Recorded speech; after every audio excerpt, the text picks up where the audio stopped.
ਸਮੇਂ ਤੁਸੀਂ ਸੁਣ ਰਹੇ ਹੋ ਪ੍ਰੋਗਰਾਮ ਪੰਜਾਬੀ ਆਵਾਜ਼ ਡਾਕਟਰ ਸ਼ਿੰਦਰ ਫਰੇਵਾਲ ਤੇ ਸੁਖਜੀਤ ਮੰਗਟ ਦੇ ਨਾਲ ਗੱਲਬਾਤ ਦਾ ਸਿਲਸਿਲਾ ਅੱਗੇ ਵਧਾਉਂਦੇ ਹਾਂ। ਡਾਕਟਰ ਸਾਹਿਬ ਗੱਲ ਕਰਦੇ ਆ ਕੰਜ਼ਰਵੇਟਿਵ ਲੀਡਰਸ਼ਿਪ ਰੇਸ ਬਾਰੇ। ਸਭ ਤੋਂ ਪਹਿਲਾਂ ਤਾਂ ਆਪਣੇ ਸਰੋਤਿਆਂ ਨੂੰ ਇਹ ਦੱਸੋ ਕਿ ਇਸ ਲੀਡਰਸ਼ਿਪ ਰੇਸ ਦੇ ਵਿੱਚ ਕੌਣ ਹੈ ਤੇ ਕੌਣ ਅੱਗੇ ਚੱਲ ਰਿਹਾ, ਕੌਣ ਪਿੱਛੇ ਚੱਲ ਰਿਹਾ।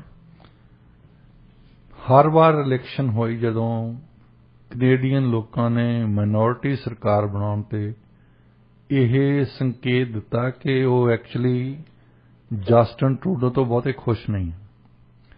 ਪਰ ਜਿਹੜਾ ਮੋਹਰਲਾ ਲੀਡਰ ਹੈ, ਚਾਹੇ ਉਹ ਸ਼ੀਅਰ ਹੋਵੇ ਚਾਹੇ ਉਹ ਟੂਲ ਹੋਵੇ, ਉਹ ਇਸ ਕਰਕੇ ਲੋਕੀ ਉਹਨਾਂ ਦੇ ਖਿਲਾਫ ਹੈ ਕਿ ਇਹਨਾਂ ਦੇ ਜਿਹੜਾ ਏਜੰਡਾ ਠੀਕ ਨਹੀਂ ਹੈ। ਸੋਸ਼ਲ ਕੰਜ਼ਰਵੇਟਿਵ ਜ਼ਿਆਦਾ ਹੈ, ਫਿਜ਼ੀਕਲ ਕੰਜ਼ਰਵੇਟਿਵ ਘੱਟ ਹੈ। ਸੋ ਹੁਣ ਜਿਹੜੀ ਰੇਸ ਚੱਲ ਰਹੀ ਹੈ ਉਹਦੇ ਵਿੱਚ ਪੀਅਰ ਪੋਲੀਵਰ ਜਿਹੜੇ ਆ ਫਾਈਨੈਂਸ ਕ੍ਰਿਟਿਕ ਜਿਹੜੇ ਪਹਿਲਾਂ ਰਹੇ ਆ ਉਹ ਅੱਗੇ ਚੱਲ ਰਿਹਾ। ਕਹਿੰਦੇ ਓਪੀਨੀਅਨ ਪੋਲ ਤਾਂ ਇਹੀ ਕਹਿ ਰਹੇ ਹਾਂਜੀ, ਪਰ ਉਹਨਾਂ ਤੋਂ ਇਲਾਵਾ 11 ਹੋਰ ਕੈਂਡੀਡੇਟਸ ਨੇ ਜਿਨ੍ਹਾਂ ਚੋਂ ਮਸ਼ਹੂਰ ਨਾਂ ਸ਼ਾਇਦ ਜੌਨ ਸ਼ਰੇ ਦਾ ਤੇ ਬਰੈਂਪਟਨ ਦੇ ਮੇਅਰ ਹੈ। ਹੋਰ ਕਈ ਛੋਟੇ ਕੈਂਡੀਡੇਟਸ ਵੀ ਨੇ। ਪਹਿਲੀ ਵਾਰ ਇਹ ਬੜੀ ਵੱਡੀ ਪਾਰਟੀ ਆ ਕਿਉਂਕਿ ਅੱਜ ਤਾਈਂ ਜੇ ਰੂਲ ਕੀਤਾ ਸੈਂਟਰ ਦੇ ਵਿੱਚ ਜਾਂ ਫੈਡਰਲ ਸਰਕਾਰ ਦੇ ਵਿੱਚ ਜਾਂ ਕੰਜ਼ਰਵੇਟਿਵ ਪਾਰਟੀ ਨੇ ਕੀਤਾ ਤੇ ਜਾਂ ਲਿਬਰਲ ਪਾਰਟੀ ਨੇ ਕੀਤਾ। 1854 ਦੇ ਵਿੱਚ ਇਸ ਪਾਰਟੀ ਨੂੰ ਪਹਿਲਾਂ ਕਹਿੰਦੇ ਹੁੰਦੇ ਸੀ ਲਿਬਰਲ ਕੰਜ਼ਰਵੇਟਿਵ ਪਾਰਟੀ। ਉਸ ਤੋਂ ਬਾਅਦ ਇਹ ਕੰਜ਼ਰਵੇਟਿਵ ਪਾਰਟੀ ਬਣੀ ਹੈ ਇਕੱਲੀ, ਕਿਉਂਕਿ ਜਿਹੜੇ ਗ੍ਰਿਟ ਪਾਰਟੀ ਦੇ ਐਲੀਮੈਂਟਸ ਹੁੰਦੇ ਸੀ ontario ਦੇ ਵਿੱਚ ਤੇ ਕਿਬੈਕ ਦੇ ਹੁੰਦੀ ਸੀ ਲਾਰੂਜ ਦਾ ਮਤਲਬ ਹੁੰਦਾ ਹੈ ਲਾਲ। ਉਹ ਵੀ ਇੱਕ ਪਾਰਟੀ ਸੀ। ਉਹ ਵਿਮਨਸ ਦੇ ਹੱਕਾਂ ਲਈ, ਵਰਕਰਸ ਦੇ ਹੱਕਾਂ ਲਈ ਲੜਦੇ ਹੁੰਦੇ ਸੀ। ਉਹਨਾਂ ਨੇ ਲਿਬਰਲ ਪਾਰਟੀ ਬਣਾ ਲਈ। ਪਰ ਕੈਨੇਡਾ ਜਿਹੜਾ ਬਣਾਇਆ ਉਹ ਕੰਜ਼ਰਵੇਟਿਵ ਪਾਰਟੀ ਨੇ ਬਣਾਇਆ ਹੈ। ਵੈਸੇ ਜੌਨ ਮੈਕਡੋਨਲਡ ਦੀ ਡਿਪਲੋਮੇਸੀ ਨੇ ਕੈਨੇਡਾ ਕ੍ਰੀਏਟ ਕੀਤਾ ਹੈ।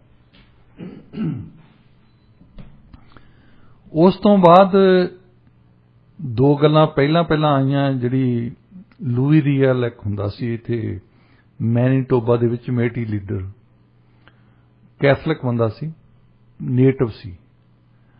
ਉਹਨੂੰ ਹੈਂਗ ਕਰਨਾ ਲੱਗੇ ਕਿ ਇਹ ਰੈਬਲ ਬੰਦਾ ਹੈ, ਇਹ ਬਗਾਵਤ ਕਰ ਰਿਹਾ ਕੈਨੇਡੀਅਨ ਸਟੇਟ ਦੇ ਖਿਲਾਫ। ਉਸ ਵੇਲੇ ਬਹੁਤ ਲੋਕਾਂ ਨੇ ਕਿਬੈਕ ਦੇ ਵਿੱਚ ਖਾਸ ਤੌਰ ਤੇ, ਕਿਉਂਕਿ ਉਹ ਕੈਥਲਿਕ ਕਰਕੇ ਉਹਨਾਂ ਦੀ ਸਿੰਪਥੀ ਜ਼ਿਆਦਾ ਸੀ, ਉਹਨਾਂ ਦੇ ਨਾਲ ਹਮਦਰਦੀ ਬਹੁਤ ਸੀ। ਉਹਨਾਂ ਨੇ ਬਹੁਤ ਵਾਰ ਪ੍ਰਾਈਮ ਮਿਨਿਸਟਰ ਨੂੰ ਕਿਹਾ ਕਿ ਤੁਸੀਂ ਲੂਈ ਰੀਅਲ ਨੂੰ ਹੈਂਗ ਨਾ ਕਰੋ।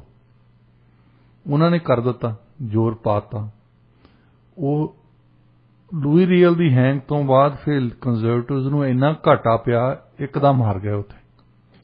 ਫਿਰ ਲਿਬਰਲਜ਼ ਨੂੰ ਉਹ ਚੰਗੀ ਗੱਲ ਸੀ, ਲਿਬਰਲ ਪਾਰਟੀ ਸਪੋਰਟ ਕਰਦੀ ਸੀ ਕਿਬੈਕ ਦੇ ਲੋਕਾਂ ਦੀ ਮੰਗ ਦੀ ਕਿ ਲੂਈ ਰੀਅਲ ਨੂੰ ਨਾ ਹੈਂਗ ਕਰੋ। ਅੱਛਾ, ਉਸ ਤੋਂ ਬਾਅਦ ਫਿਰ ਸੈਟ ਆਫ ਥਿੰਗਸ, ਮਤਲਬ 1899 ਦੇ ਵਿੱਚ ਸਾਊਥ ਅਫਰੀਕਾ ਦੇ ਵਿੱਚ ਲੜਾਈ ਲੱਗੀ ਸੀ, ਬੋਰ ਵਾਰ ਜਿਹਨੂੰ ਕਹਿੰਦੇ ਆ। ਲੜਾਈ ਲੱਗੀ ਸੀ ਇੰਗਲੈਂਡ ਦੀ ਤਾਂ ਨੈਦਰਲੈਂਡ ਦੀ, ਡੱਚ ਦੀ, ਕਿ ਕਾਲਿਆਂ ਤੇ ਰੂਲ ਕਿਹਨੇ ਕਰਨਾ, ਅੰਗਰੇਜ਼ਾਂ ਨੇ ਕਰਨਾ ਕਿ ਡੱਚ ਲੋਕਾਂ ਨੇ ਕਰਨਾ। ਉਹਦੇ ਵਿੱਚ ਕੈਨੇਡਾ ਵਾਲਿਆਂ ਨੇ ਹਿੱਸਾ ਲਿਆ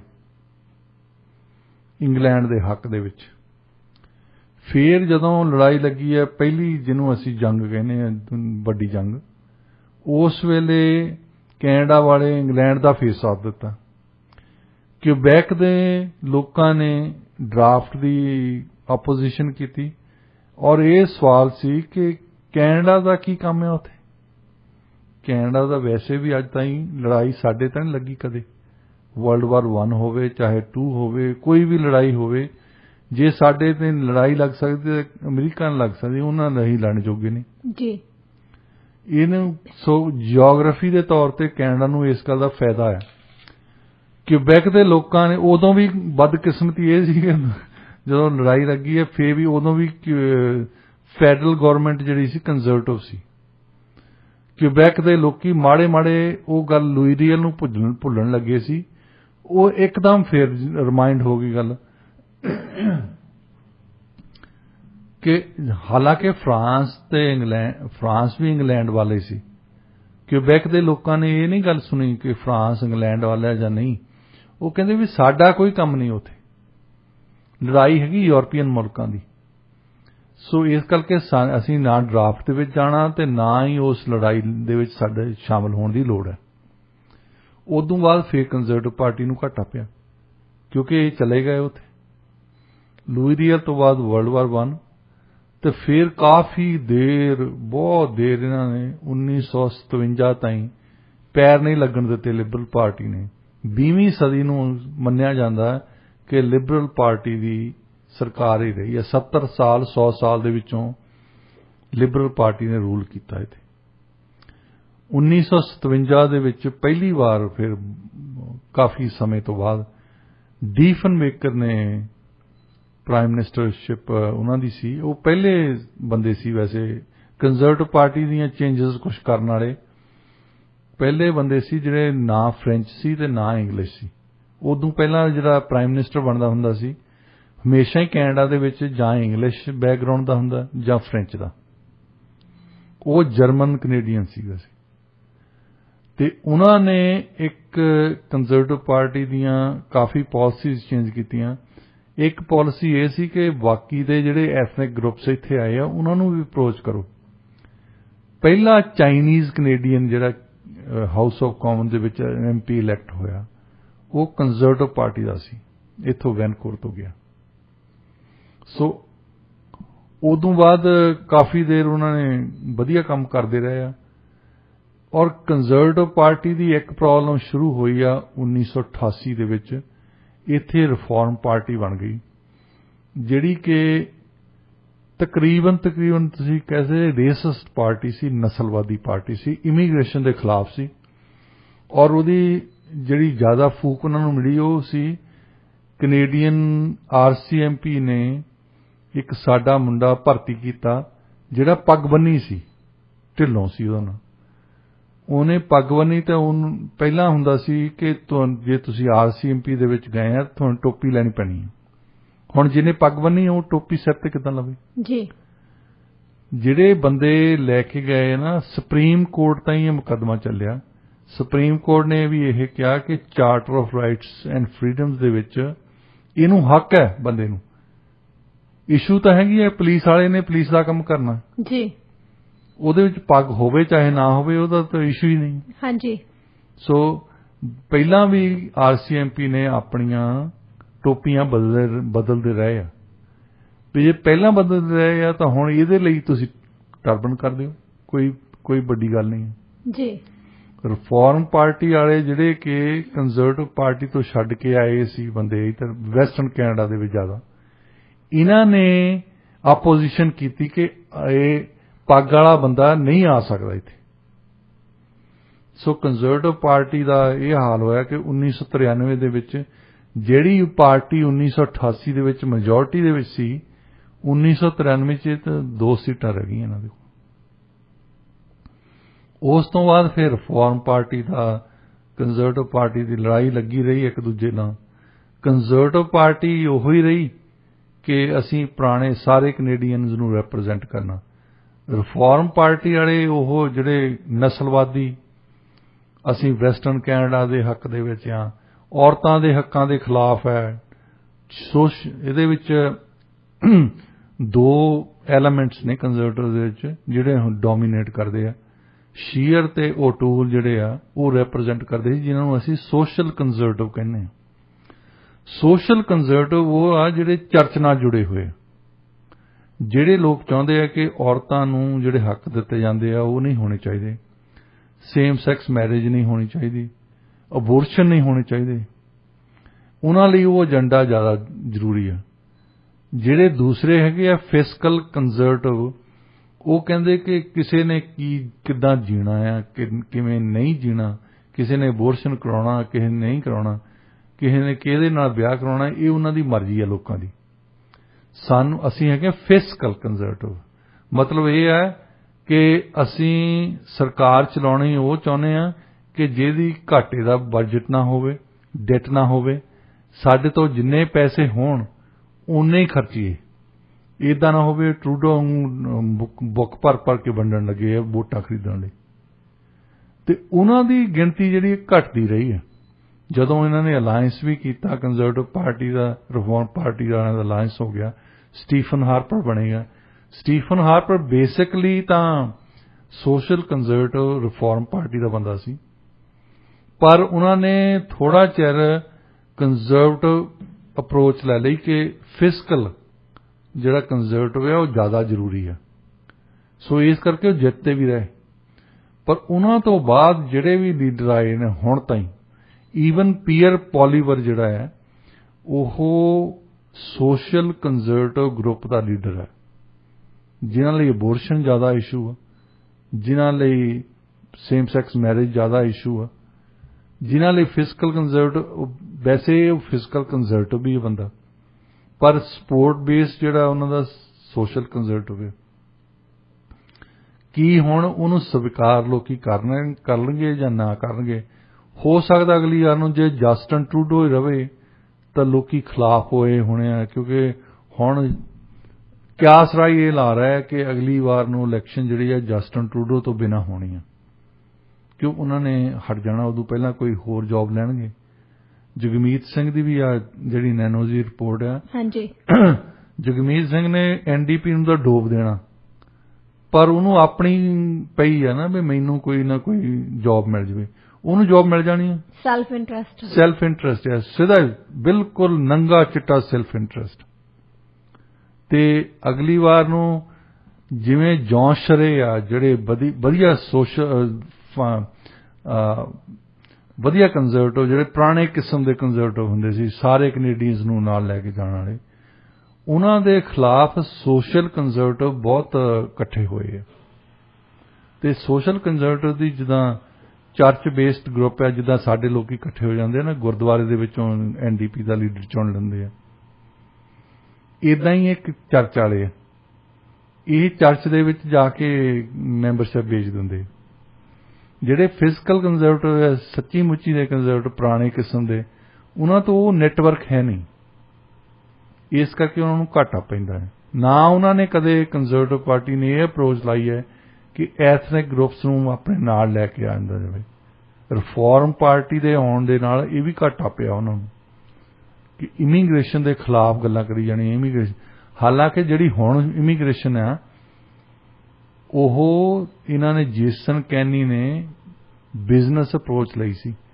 ਜਿੰਨੇ ਵੀ ਬਿਜ਼ਨਸ ਵਾਲੇ ਕੈਨੇਡਾ ਦੇ ਵਿੱਚ, ਉਹਨਾਂ ਨੇ ਇਹ ਕਿਹਾ ਸੀ ਕਿ ਸਾਨੂੰ ਯੂਥ ਚਾਹੀਦੇ ਇੱਥੇ ਤੇ ਪੜ੍ਹੇ ਲਿਖੇ ਯੂਥ ਹੋਣ ਜੀ। ਤੇ ਜਿਹੜੀ ਆ ਪਾਲਿਸੀ ਦੇ ਨਾਲ ਆਉਂਦੇ ਨਾ ਸਟੂਡੈਂਟਸ ਆਈਲੈਟ ਲੈ ਕੇ ਇੱਥੇ, ਹਾਂਜੀ, ਇਹਨਾਂ ਦਾ ਪੀਆਰ ਸਿਸਟਮ, ਇਹ ਐਕਚੁਅਲੀ ਕੰਜ਼ਰਵੇਟਿਵ ਪਾਰਟੀ ਨੇ ਸ਼ੁਰੂ ਕੀਤਾ ਸੀ। ਹਾਂਜੀ, ਤੇ ਜੇ ਤੁਸੀਂ ਉਹਨਾਂ ਨੂੰ ਕੱਲੇ ਨੂੰ ਪੁੱਛੋ, ਜਦੋਂ ਇਲੈਕਸ਼ਨ ਲੜਦੀ ਹੁੰਦੀ ਹੈ, ਆ ਸਟੂਡੈਂਟਸ ਦੇ ਘਰ ਵਾਲਿਆਂ ਨੇ ਅਖੰਡ ਪਾਠ ਖੜਾਇਆ ਹੁੰਦਾ ਪੰਜਾਬ ਦੇ ਵਿੱਚ ਕਿ ਲਿਬਰਲ ਪਾਰਟੀ ਜਿੱਤ ਜਾਵੇ। ਹਾਂਜੀ, ਕਿਉਂਕਿ ਜਿਹੜੀ ਸਿਸਟਮ ਉਹਨਾਂ ਨੇ ਸ਼ੁਰੂ ਕੀਤਾ ਸੀ ਉਹਦੇ ਵਿੱਚ ਨੰਬਰਸ ਨਹੀਂ ਆਏ। ਹੁਣ ਇਹ ਬੜੀ ਔਡ ਚੀਜ਼ ਹੈ, ਡੀਫਨ ਬੇਕਰ ਨੇ ਇਮੀਗ੍ਰੇਸ਼ਨ ਦੇ ਵਿੱਚੋਂ ਉਹ ਕਲੌਜ਼ ਕੱਢੀ ਜਿਹਦੇ ਵਿੱਚ ਲਿਖਿਆ ਹੁੰਦਾ ਸੀ ਕਿ ਇੰਨੇ ਬੰਦੇ ਇਸ ਦੇਸ਼ ਚੋਂ ਆਉਣੇ ਆ, ਯੂਰਪੀਅਨ ਤੇ ਕੋਈ ਪਾਬੰਦੀ ਨਹੀਂ ਹੁੰਦੀ, ਉਹ ਜਿੰਨੇ ਮਰਜ਼ੀ ਆ ਸਕਦੇ ਸੀ। ਇੰਡੀਆ ਤੋਂ ਜਿੱਦਾਂ 60 ਬੰਦੇ, ਚੀਨ ਤੋਂ 70 ਬੰਦੇ, ਇਸ ਤਰ੍ਹਾਂ ਆਉਂਦੇ ਸੀ ਬੰਦੇ, ਪਰ ਉਹਦੀ ਕ੍ਰੈਡਿਟ ਕਿਹਨੇ ਲਈ ਬਾਅਦ ਦੇ ਵਿੱਚ? ਟਰੂਡੋ ਨੇ, ਲਿਬਰਲਸ। ਹਾਂਜੀ, ਕਿਉਂਕਿ ਇਹਨਾਂ ਨੇ ਨੰਬਰਸ ਸੱਦੇ ਉੱਤੇ, ਹਾਂਜੀ, ਨੰਬਰਸ ਤੇ ਰੌਲਾ ਪੈ ਜਾਂਦਾ। ਹੁਣ ਜੇਸਨ ਕੈਨੀ ਉਹਨਾਂ ਨੇ ਆਹ ਰੂਲ ਜਿਹੜਾ ਬਣਾਇਆ ਸੀ, ਜਿਹਨਾਂ ਸਟੂਡੈਂਟਸ ਆ ਕੇ ਇੱਥੇ ਪੀਆਰ ਲੈ ਰਹੇ ਕੈਨੇਡਾ ਦੇ ਵਿੱਚ, ਇਹ ਤਾਂ ਬਣਾਇਆ ਕੰਜ਼ਰਵੇਟਿਵ ਨੇ। ਫਾਇਦਾ ਕਿਹੜਾ ਨੰਬਰਸ ਦੇ ਹਿਸਾਬ ਨਾਲ ਲੈ ਰਿਹਾ? ਉਹ ਜਸਟਨ ਟਰੂਡੋ। ਤੁਸੀਂ ਗੱਲ ਕਰਕੇ ਦੇਖ ਲਓ ਸਟੂਡੈਂਟਸ ਨੂੰ, ਉਹ ਇਹੀ ਸੋਚਦੇ ਆ ਕਿ ਜਸਟਨ ਟਰੂਡੋ ਨੇ ਬਣਾਈ ਸੀ ਇਹ ਗੱਲ। ਜਸਟਨ ਟਰੂਡੋ ਨੇ ਨਹੀਂ, ਇਹ ਬਣਾਇਆ ਉਹਨਾਂ ਨੇ ਲਾਅ ਕੰਜ਼ਰਵੇਟਿਵ ਨੇ, ਪਰ ਉਹਨਾਂ ਤੋਂ ਅਪਰੋਚ ਹੀ ਨਹੀਂ ਹੋਈ। ਜਿੱਦਾਂ ਤੁਸੀਂ ਪੰਜਾਬ ਦੇ ਜਿਹੜੀ ਕਮਿਊਨੀਕੇਸ਼ਨ ਹੈ ਬੜੀ ਇੰਪੋਰਟੈਂਟ ਹੈ। ਹਾਂਜੀ, ਇੱਕ ਜਗ੍ਹਾ ਤੇ ਸਾਡੇ ਨਾਨਕਿਆਂ ਦੇ ਲਾਗੇ ਇੱਕ ਸੜਕ ਬਹੁਤ ਹੀ ਵਧੀਆ ਸੜਕ ਬਣਾਈ ਆ। ਉਹ ਡਾਕਟਰ ਮਨਮੋਹਨ ਸਿੰਘ ਦੇ ਸਮੇਂ ਦੇ ਵਿੱਚ ਇੱਕ ਹੁੰਦੀ ਸੀ ਪ੍ਰਧਾਨ ਮੰਤਰੀ ਯੋਜਨਾ। ਉਹਨਾਂ ਨੇ ਫਲੋਰ ਤੋਂ ਲੈ ਕੇ ਤਲਵਣ ਤਾਈਂ ਬਹੁਤ ਹੀ ਵਧੀਆ ਸੜਕ ਬਣਾਈ ਆ, ਅੱਜ ਤਾਈਂ ਉਹ ਕਾਇਮ ਆ। ਉੱਥੇ ਲਿਖਿਆ ਵੀ, ਇੱਕ ਪਾਸੇ ਬੋਰਡ ਤੇ ਵੀ ਲਿਖਿਆ ਹੈ ਕਿ ਪ੍ਰਧਾਨ ਮੰਤਰੀ ਯੋਜਨਾ ਦੇ ਅਧੀਨ ਬਣਾਈ ਗਈ, ਪਰ ਕ੍ਰੈਡਿਟ ਕੌਣ ਲੈਂਦੇ ਸੀ? ਉਸ ਵੇਲੇ MLA ਅਕਾਲੀ ਦਲ ਦਾ ਹੁੰਦਾ ਸੀ ਉੱਥੇ, ਕ੍ਰੈਡਿਟ ਉਹਨਾਂ ਨੂੰ ਮਿਲ ਜਾਂਦਾ। ਕ੍ਰੈਡਿਟ ਅੱਜ ਤਾਈਂ ਉੱਥੇ ਬੰਦੇ ਕਹਿੰਦੇ ਆ ਕਿ ਬਾਦਲ ਸਾਹਿਬ ਨੇ ਇੱਥੇ ਸੜਕ ਬਣਾਤੀ।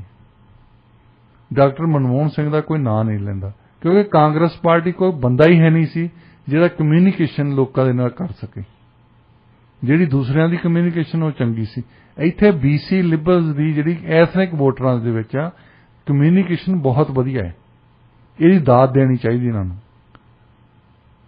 ਕੰਜ਼ਰਵੇਟਿਵ ਪਾਰਟੀ ਦੀ ਕੋਈ ਵੀ ਕਮਿਊਨੀਕੇਸ਼ਨ ਨਹੀਂ, ਬਿਲਕੁਲ। ਜਿਹੜਾ ਬੰਦਾ ਜੇ ਲੱਭਣਗੇ ਵੀ ਉਹਨੂੰ ਪਹਿਲੀ ਤਾਂ ਗੱਲ ਪੰਜਾਬੀ ਨਹੀਂ ਬੋਲਣੀ ਆਉਂਦੀ ਹੁੰਦੀ, ਜਿਹੜੀ ਪੰਜਾਬੀ ਉਹ ਬੋਲਦੇ ਆ ਉਹ ਪੰਜਾਬੀਆਂ ਨੂੰ ਸਮਝ ਨਹੀਂ ਆਉਂਦੀ, ਉਹ ਸੱਜੇ ਪਾਸੇ ਚੱਲਣ ਵਾਲੇ ਪੰਜਾਬੀਆਂ ਨੂੰ ਆਉਂਦੀ ਹੋਣੀ ਸ਼ਾਇਦ।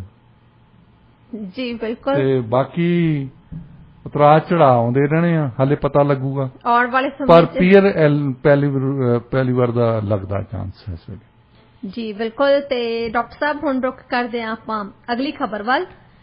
ਜੇਸਨ ਕੈਨੀ ਦੀ ਗੱਲ ਕਰਦੇ ਆ, 9 ਅਪ੍ਰੈਲ ਨੂੰ ਫੈਸਲਾ ਆਉਣਾ। ਤੁਹਾਨੂੰ ਕੀ ਲੱਗਦਾ ਵੀ ਉਹ ਸਰਵਾਈਵ ਕਰ ਜਾਣਗੇ ਵਿਸਥਾਰ ਦੇ ਨਾਲ? ਪਹਿਲਾਂ ਤਾਂ ਪੂਰਾ ਕੇਸ ਦੱਸੋ। ਜੇਸਨ ਕੈਨੀ ਹੁਣਾਂ ਨੇ ਇਹ ਇਕੱਠੇ, ਉੱਥੇ ਵੀ 2 ਪਾਰਟੀਆਂ ਬਣ ਗਈਆਂ ਸੀ ਕੰਜ਼ਰਵੇਟਿਵ ਦੀਆਂ। ਹਾਂਜੀ। ਰੈੱਡ ਰੋਜ਼ ਪਾਰਟੀ ਦਾ ਕੰਜ਼ਰਵੇਟਿਵ, ਇਹਨਾਂ ਨੇ ਫਿਰ ਪਾਰਟੀ ਇਕੱਠੀ ਕਰਕੇ ਬਣਾਈ United conservative party of Alberta. ਹਾਂਜੀ। ਵੈਸੇ ਟੋਟਲੀ NDP ਇੱਕ ਵਾਰ ਆਈ ਉੱਥੇ ਪਾਵਰ ਦੇ ਵਿੱਚ, ਉਦੋਂ ਬਾਅਦ ਨਹੀਂ ਆਈ, ਪਰ ਕੰਜ਼ਰਵੇਟਿਵ ਪਾਰਟੀ ਹਮੇਸ਼ਾ ਡੋਮੀਨੇਟ ਕਰਦੀ ਰਹੀ ਅਲਬਰਟਾ ਦੇ ਵਿੱਚ। ਜੇਸਨ ਕੈਨੀ ਦੀ ਪਰਫਾਰਮੈਂਸ ਇੰਨੀ ਮਾੜੀ ਸੀ ਕਿ ਉੱਥੇ ਜਿਹੜੇ ਖਾਸ ਤੌਰ ਤੇ ਰੈੱਡ ਰੋਜ਼ ਪਾਰਟੀ ਦੇ ਬੰਦੇ ਆਏ ਸੀ, ਉਹਨਾਂ ਨੇ ਫਿਰ ਇਹ ਕਹਿਣਾ ਸ਼ੁਰੂ ਕੀਤਾ ਕਿ ਜੇ ਜੇਸਨ ਕੈਨੀ ਸਾਡੇ ਕੋਲ ਰਿਹਾ ਤਾਂ ਫਿਰ ਅਸੀਂ ਜ਼ਰੂਰ ਹਾਰ ਜਾਣਾ, ਅਗਲੀ ਵਾਰ ਨੂੰ NDP ਦੀ ਸਰਕਾਰ ਆ ਜਾਣੀ। ਇਹੋ ਜਿਹਾ ਅਕਸ ਬਣਾ ਲਿਆ ਸੀ ਉਹਨਾਂ ਨੇ ਆਪਣਾ। ਉਹਨਾਂ ਨੇ ਅਕਸ ਇਦਾਂ ਦਾ ਬਣਾਇਆ ਕਿ ਜੇਸਨ ਕੈਨੀ ਕਰਦਾ ਕੁਝ ਨਹੀਂ। ਪੈਂਡੈਮਿਕ ਦੇ ਦੌਰਾਨ ਸਭ ਤੋਂ ਲੋ ਪਪੂਲੈਰਿਟੀ ਜਿਹੜੀ ਸੀ ਜੇਸਨ ਕੈਨੀ ਦੀ ਸੀ। ਹਾਂਜੀ। ਪ੍ਰੀਮੀਅਰਸ ਦੇ ਵਿੱਚੋਂ ਜੀ ਜੀ ਸਭ ਤੋਂ ਜ਼ਿਆਦਾ ਕਿਬੈਕ ਦੇ ਪ੍ਰੀਮੀਅਰ ਦੀ ਸੀ। ਹੁਣ ਇਹਨਾਂ ਨੇ ਪਾਰਟੀ ਦੇ ਵਿੱਚ ਫਿਰ ਫੈਸਲਾ ਕੀਤਾ ਕਿ 9 ਅਪ੍ਰੈਲ ਨੂੰ ਹੁਣ ਹੋਣੀ ਹੈ ਉਹਨਾਂ ਦੀ ਲੀਡਰਸ਼ਿਪ ਰੇਸ। ਜੀ। ਜੇ ਤੇ ਫੈਸਲਾ ਕਰਨਾ ਕਿ ਜੇਸਨ ਕੈਨੀ ਰਿਜ਼ਾਈਨ ਕਰੇ ਜਾਂ ਨਾ ਕਰੇ। ਹੁਣ ਇੱਕ ਗੱਲ ਰੌਲਾ ਪਾਉਂਦੇ ਆ ਉਹਨਾਂ ਦੇ ਓਪੋਨੈਂਟਸ, ਜਿਹੜੇ ਉਹਨਾਂ ਦੇ ਵਿਰੋਧੀ ਆ, ਕਿ ਇਹਨਾਂ ਨੇ ਮੇਲ ਐਂਡ ਬੈਲਟ ਕਰ ਦਿੱਤਾ। ਜਿਹੜੇ ਦੂਸਰੇ ਬੈਲਟ ਹੁੰਦੇ ਪਹਿਲਾਂ ਸੀ, ਮੈਂਬਰਸ਼ਿਪ ਜਿਹੜੇ ਇਹਨਾਂ ਦੇ ਖਿਲਾਫ ਬੰਦੇ ਆ ਉਹਨਾਂ ਨੇ ਜ਼ਿਆਦਾ ਬਣਾ ਲਈ ਸੀ। ਅੱਛਾ, ਉਹ ਬੰਦੇ ਉਹ ਆ ਜਿਹੜੇ ਐਕਚੁਅਲੀ ਮੀਟਿੰਗ ਦੇ ਵਿੱਚ ਆ ਜਾਂਦੇ ਆ। ਇੱਥੇ ਇਹ ਬੜੀ ਵੱਡੀ ਚਾਲ ਹੈ। ਇੱਕ ਤਾਂ ਹੈਗੀ ਮੇਲ ਐਂਡ ਬੈਲਟ, ਜਿੱਥੇ ਬੰਦੇ ਲੇਜ਼ੀ ਵੀ ਹੁੰਦੇ, ਜਿਹੜੇ ਘਰੇ ਬੈਠੇ ਆ, ਜਿਹੜੇ ਕੁਝ ਨਹੀਂ ਕਰਨਾ, ਉਹ ਮੇਲ ਐਂਡ ਤਾਂ ਕਰ ਦੇਣਗੇ ਉਹ ਵੋਟ। ਪਰ ਜੇ ਤੁਸੀਂ ਕਹੋ ਇੱਥੋਂ ਉੱਠ ਕੇ ਤਾਂ ਕਲੋਵਰਡ ਮੀਟਿੰਗ ਆ ਉੱਥੇ ਜਾਣਾ ਹੈ, ਉਦਣ ਉਹਨਾਂ ਨੇ ਨਹੀਂ ਆਉਣਾ। ਸੋ ਉਹਦਾ ਫਾਇਦਾ ਜਿਹੜਾ ਮੇਲ ਐਂਡ ਬੈਲਟ ਦਾ ਹੈ ਉਹ ਜੇਸਨ ਕੈਨੀ ਨੂੰ ਹੋਣਾ। ਜੇਸਨ ਕੈਨੀ ਦੇ ਓਪੋਨੈਂਟਸ ਹੁਣੇ ਹੀ ਕਹਿ ਰਹੇ ਆ ਕਿ ਆਪਣਾ ਫਾਇਦਾ ਲੈਣ ਲਈ ਇਹਨਾਂ ਨੇ ਜਾਣ ਕੇ ਚੇਂਜ ਕੀਤੀ ਹੈ। ਰੈੱਡ ਡੀਅਰ ਅਲਬਰਟਾ ਦੇ ਵਿੱਚ ਐਕਚੁਅਲੀ ਉੱਥੇ AGM ਹੋਣੀ ਸੀ ਉਹਨਾਂ ਦੀ, ਉਦੋਂ ਪਹਿਲਾਂ ਹੀ ਕੈਂਸਲ ਕਰ ਦਿੱਤੀ ਕਿ ਜਿਹੜੀ VOTING ਆ ਉਹ ਸਿਰਫ ਤੇ ਸਿਰਫ ਮੇਲ ਇਨ VOTING ਹੋਣੀ ਹੈ। ਜਿਹੜੀਆਂ ਪੁਰਾਣੇ ਕਿਸਮ ਦੀਆਂ ਸੀ ਲੋਕੀ ਉੱਥੇ ਜਾਣ, ਉੱਥੇ ਵੋਟ ਕਰਨ, ਉਹ ਬੰਦ ਕੀਤੀਆਂ ਜਾਣ। ਹੁਣ ਜੇ ਇਹ ਜਿੱਤ ਵੀ ਜਾਂਦੇ ਆ ਤਾਂ ਵੀ ਉੱਥੇ ਪਾਰਟੀ ਦੇ ਵਿੱਚ ਦੁਫਾੜ ਪਿਆ ਹੈ। ਜੇਸਨ ਕੈਨੀ ਉਹਨਾਂ ਨੇ ਪਿੱਛੇ ਜਿਹਾ ਇੱਕ ਓਪੀਨੀਅਨ ਪੋਲ ਆਇਆ ਸੀ ਜਿਹਦੇ ਵਿੱਚ ਉਹਨਾਂ ਨੇ ਕਿਹਾ ਕਿ ਜੇਸਨ ਕੈਨੀ ਦੀ ਲੀਡਰਸ਼ਿਪ ਥੱਲੇ ਵੀ UCP ਜਿੱਤ ਸਕਦੀ ਹੈ ਔਰ ਜਿੱਤਦੀ ਹੈ। ਹੁਣ ਉਹਨਾਂ ਦੇ ਓਪੋਨੈਂਟ ਕਹਿੰਦੇ ਕਿ ਇਹਨਾਂ ਨੇ ਝੂਠੀ ਮੂਠੀ ਦਾ ਪੋਲ ਬਣਾਇਆ ਹੈ, ਐਕਚੁਅਲੀ ਜਿੱਤਦੀ ਨਹੀਂ ਹੈ। ਇਹ ਕਿਹੜੀ ਗੱਲ ਸੱਚੀ ਹੈ, ਕਿਹੜੀ ਗੱਲ ਝੂਠੀ ਹੈ, ਇਹ ਤਾਂ ਆਉਣ ਵਾਲਾ ਸਮਾਂ ਦੱਸੂਗਾ। ਇਸ ਸਮੇਂ ਤੁਸੀਂ ਸੁਣ ਰਹੇ ਹੋ ਰੇਡੀਓ ਇੰਡੀਆ KRPA 1110 AM, ਤੁਹਾਡਾ ਆਪਣਾ ਰੇਡੀਓ ਸਟੇਸ਼ਨ। US ਤੇ ਕੈਨੇਡਾ 'ਚ ਸਾਡੇ ਪ੍ਰੋਗਰਾਮਸ ਤੁਸੀਂ ਸੁਣ ਸਕਦੇ ਹੋ 1110 AM ਤੇ ਦੁਨੀਆ ਭਰ 'ਚ ਪ੍ਰੋਗਰਾਮ ਸੁਣਨ ਲਈ ਵਿਜ਼ਿਟ ਕਰੋ ਸਾਡੀ ਵੈਬਸਾਈਟ radioindia.ca।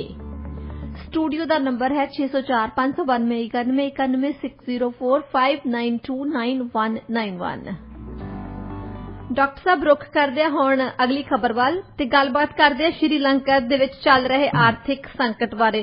ਉੱਥੇ ਹੁਣ ਬਿਜਲੀ ਦਾ ਕੱਟ ਵੀ 10-10 ਘੰਟੇ ਲੱਗਣਾ ਸ਼ੁਰੂ ਹੋ ਗਿਆ। ਇਸ ਖਬਰ ਨੂੰ ਤੁਸੀਂ ਕਿਸ ਤਰ੍ਹਾਂ ਦੇਖਦੇ ਹੋ? ਆਰਥਿਕ ਸੰਕਟ ਨੇ ਬਹੁਤ ਸਰਕਾਰਾਂ ਨੂੰ ਪ੍ਰੋਬਲਮ ਪਾਤੀ ਹੈ। ਜਿੱਦਾਂ ਪਾਕਿਸਤਾਨ ਦੇ ਵਿੱਚ ਆਰਥਿਕ ਸੰਕਟ ਹੀ ਹੈ ਜਿਹੜਾ ਇਮਰਾਨ ਖਾਨ ਨੂੰ ਅਸਤੀਫਾ ਦੇਣਾ ਪੈਣਾ ਹੈ, ਜਦੋਂ ਜੋ ਮਰਜ਼ੀ ਕਰ ਲਵੇ ਉਹ। ਹਾਂਜੀ ਹਾਂਜੀ। ਭਰੋਸੇ ਦਾ ਵੋਟ ਜਿਹੜਾ ਪੈਣਾ ਮੰਡੇ ਉਹ ਉਹਨਾਂ ਨੇ ਹਾਰਨਾ ਹੀ ਹਾਰਨਾ। ਸ੍ਰੀਲੰਕਾ ਨੇ ਬਹੁਤ ਗਲਤੀਆਂ ਕੀਤੀਆਂ, ਹਾਲਾਂਕਿ ਇਹ ਤੁਸੀਂ ਜੇ ਸ੍ਰੀਲੰਕਾ ਨੂੰ ਕੰਪੇਅਰ ਕਰਦੇ ਨਾ ਸਿੰਗਾਪੁਰ ਦੇ ਨਾਲ, ਇਹਨਾਂ ਨੂੰ ਇੱਕ ਗੱਲ ਮਾਰ ਗਈ, ਇੱਕ ਪਾਲਿਸੀ ਜਿਹੜੀ ਕਿ ਸਿੰਗਾਪੁਰ ਨੇ ਬੜੀ ਸੰਭਾਲ ਕੇ ਗੱਲ ਕੀਤੀ। ਸਿੰਗਾਪੁਰ ਦੇਖੋ ਕਿੱਥੇ ਚੜ ਗਿਆ, ਹਾਂਜੀ, ਤਾਂ ਸ੍ਰੀਲੰਕਾ ਕਿੱਥੇ ਡਿੱਗ ਪਿਆ ਜੀ। ਉਹਨਾਂ ਨੇ ਐਥਿਕ ਰਿਲੇਸ਼ਨਜ਼, ਲੈਂਗੁਏਜ ਰਿਲੇਸ਼ਨ ਬੜੇ ਠੀਕ ਢੰਗ ਨਾਲ, ਉੱਥੇ ਚਾਈਨੀਜ਼ ਆ, ਮਲੇ ਆ, ਇੰਡੀਅਨਸ ਵੀ ਆ ਉੱਥੇ ਸਿੰਗਾਪੁਰ ਦੇ ਵਿੱਚ। ਪਰ ਇੱਥੇ ਇਹਨਾਂ ਨੇ ਜਿੱਦ ਦੇ ਨਾਲ ਤਾਮਿਲ ਲੋਕਾਂ ਦੇ ਨਾਲ ਪਹਿਲਾਂ ਤਾਂ ਲੜਾਈ ਲਾਈ ਰੱਖੀ ਹੈ। ਸਿਰਫ ਤੇ ਸਿਰਫ ਕੀ ਗੱਲ ਸੀ ਕਿ ਇਹਨਾਂ ਨੂੰ ਅਸੀਂ ਤਾਮਿਲ ਨਹੀਂ ਬੋਲਣ ਦੇਣੀ, ਅਸੀਂ ਤਾਮਿਲ ਰੈਕਗਨਾਈਜ਼ ਨਹੀਂ ਕਰਨੀ। ਇੱਕ ਮੈਂਬਰ ਆਫ ਪਾਰਲੀਮੈਂਟ ਕਹਿੰਦਾ ਸੀ ਵੀ ਜੇ ਤੁਸੀਂ ਤਾਮਿਲ ਨੂੰ ਦੂਜੀ ਭਾਸ਼ਾ ਦੇ ਤੌਰ ਤੇ ਰੈਕਗਨਾਈਜ਼ ਕਰਦੇ ਆ, ਮਾਨਤਾ ਦਿੰਦੇ ਆ, ਫਿਰ ਸਾਡੇ ਇੱਕ ਮੁਲਕ ਹੋਊਗਾ, ਜੇ ਤੁਸੀਂ ਨਹੀਂ ਕਰਦੇ ਤਾਂ ਸਾਡੇ ਦੋ ਮੁਲਕ ਹੋਣਗੇ ਜੀ। ਇਹਨਾਂ ਨੇ ਦਹਾਕਿਆਂ ਭਰ ਲੜਾਈ ਲੜੀ ਉੱਥੇ। ਉੱਥੇ ਲੜਾਈ ਹੁਣ ਲੜਦੇ ਆ ਤਾਂ ਖਰਚਾ ਤਾਂ ਆਉਂਦਾ ਹੀ ਹੈ। ਹਾਂਜੀ। ਫਿਰ ਉੱਥੇ ਕੋਈ ਇਨਵੈਸਟਮੈਂਟ ਨਹੀਂ ਕਰਦਾ ਜਾ ਕੇ। ਜੇ ਉੱਥੇ ਬੰਬ ਫੜਦੇ ਰੋਜ਼ ਤਾਂ ਫਿਰ ਕਿਹੜਾ ਜਾ ਕੇ ਇਨਵੈਸਟ ਕਰੂਗਾ। ਜਿਹੜੇ ਪੈਸੇ ਚਾਹੀਦੇ ਸੀ ਤੁਹਾਨੂੰ ਇਕਨੋਮੀ ਤੇ ਖਰਚਣ ਲਈ, ਉਹ ਤੁਸੀਂ ਮਿਲਟਰੀ ਤੇ ਖਰਚ ਰਹੇ ਜੀ।